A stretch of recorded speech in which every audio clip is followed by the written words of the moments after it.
До Херсона доїхала допомога від наших друзів з Данії, міста Сілкеборг. Жителі Сілкеборга зібрали 2,5 мільйони данських крон для того, щоб допомогти Херсону. На ці кошти придбали генератори та зарядні станції. І це не просто технічна допомога, це світло в оселях, це робота комунальних підприємств, зокрема і закладів охорони здоров'я.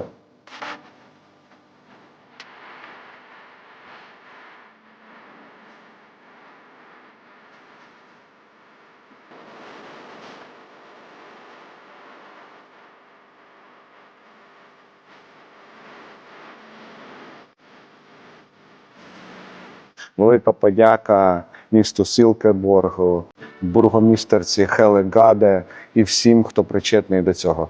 Слава Україні!